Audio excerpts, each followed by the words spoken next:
Hello বন্ধুরা, আজকে আমরা যাচ্ছি বেলুড় মঠে। তো বেলুড় মঠে যাওয়ার আগে আমরা মেট্রোতে উঠেছি। আর মেট্রোতে চাপা মানেই আমি নিশ্চয়ই শান্ত হয়ে বসবো না, দুষ্টুমি করবই। তাই এই দুষ্টুমিটা তোমাদের সাথেই শেয়ার করলাম। মেট্রোতে বসে তারপরে একটু ফটো তুলি শুরু। একজন মিসিং আছে। এরপরে আমরা গেলাম লঞ্চে করে ওপারে বেলুড় মঠে, কারণ লঞ্চে করে যেতে হয়। তো ওয়েট করছিলাম আমরা এখানে যে লঞ্চ কখন আসবে, কখন গেটটা খুলবে, আমরা বেরোবো। তার ফাঁকে আমরা লঞ্চে উঠলাম।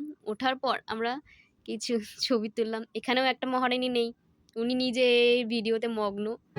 লঞ্চ থেকে নেমে আমরা ভিডিও আবার ফটো তুললাম। এরপর হাঁটতে শুরু করলাম, তার মাঝে আমি একটু পাট পেয়ে ভিডিও বানাতে শুরু করে দিলাম। একটু হেঁটে হেঁটে গেলাম ঢং করতে করতে। এরপর আমরা আস্তে আস্তে এগিয়ে গেলাম বেলুড় মঠের দিকে। তো এখানে এসে যেটা দেখলাম যে সাইনবোর্ডে ফটো তোলা নিষেধ। তো আমরা এটা নিয়ে আলোচনা করছিলাম যে ভিডিও তোলা তো নিষেধ না, ফটো তোলা নিষেধ। তো আমরা ভিডিও করছি, নিজেরাই স্টার্ট করে দিচ্ছি, নিজেদের মধ্যে আলোচনা করতে করতে ভিডিও করতে শুরু করে দিচ্ছি। তো সামনেই দেখতে পাচ্ছ বেলুড় মঠ। পরিবেশটা খুবই শান্ত, এত হই হুল্লোড় ছিল না। মানে একদম এতটাই শান্ত জায়গা, মানে পরিবেশটা খুবই একদম মনোরম। তো আমি বলছিলাম এগিয়ে যেতে দেখি তো লোকজন নেই, খুবই কম। আর এটা 11:30টার মধ্যে বন্ধ হয়ে যায়। মেনলি আমরা এসেছিলাম দক্ষিণেশ্বরে পুজো দেওয়ার জন্য। তো আমাদের সাথে হয়ে গেছে কি মই মই। আমরা চেয়েছিলাম কি যে দক্ষিণেশ্বরে পুজো দিয়ে তারপরে বেলুড় মঠে যাব। এবারে এখানে টাইমটা কি 11:30টার মধ্যে বন্ধ হয়ে যায় বেলুড় মঠ।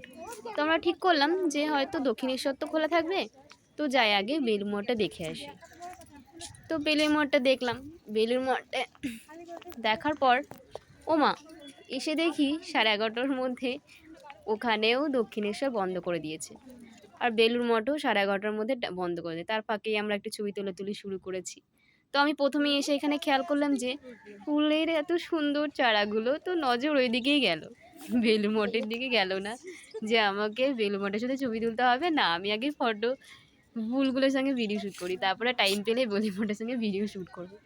তো বান্ধবীরা নিজেদের মতো ফটোশ্যুট করছে, তো আমি পেছনে একটু ওদের ভিডিও নিচ্ছিলাম যে কি করছে ওরা। আর আমি সত্যিই মগ্ন, আমি ফুল পেলে আর কি চাই, ফুলেদের সাথে ব্যস্ত হয়ে পড়েছি। যাকগে, তার ফাঁকে আমিও একটু ভাবলাম যে যাই একটু ফটোশ্যুট করে নিই। তারপরে আবার কি পুরোটা আবার দেখাতে শুরু করলাম। শুরুটা এদেরকে দিয়েই করলাম। তোমরা দেখো কি সুন্দর ফুলগুলো লাগছে, এই ছোটো ছোটো ফুলগুলো সত্যিই খুব সুন্দর। এই যে আমি একটু ঢং করে ফটো তুলে নিলাম।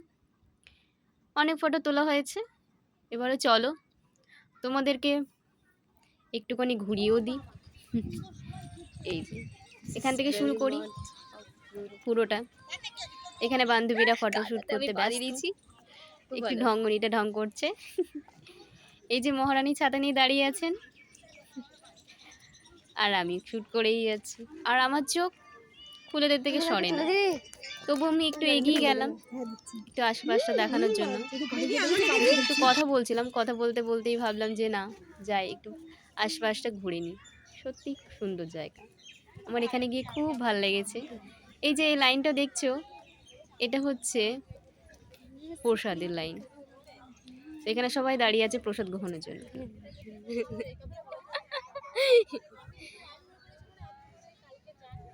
এটা হচ্ছে খিচুড়ি প্রসাদের জন্য এত লাইন হচ্ছে জায়গাটাতে। এখনো এটা খোলা হয়নি, এটা 11টার সময় খোলে। তো এই যে দেখুন আমাদের লম্বা লাইন শুরু হয়েছে, আর আমাদের উমা ম্যাডাম ওখানে দাঁড়িয়ে আছেন। আর পেছন দিকে আমাদের এই যে গঙ্গা দেখা যাচ্ছে।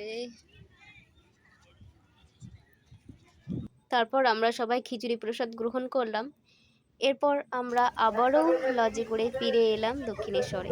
যতক্ষণ আমরা আসি ততক্ষণ দক্ষিণেশ্বর বন্ধ হয়ে গেছিল। যাকে এবারে আর পুজো দেওয়া হলো না দক্ষিণেশ্বরে। পরে যদি আবার সময় হয় তখন আবার আসবো দক্ষিণেশ্বরে পুজো দেওয়ার জন্য। মেট্রোতে আসার সময় সবাই খুব ক্লান্ত, ঘুম দিচ্ছে সব।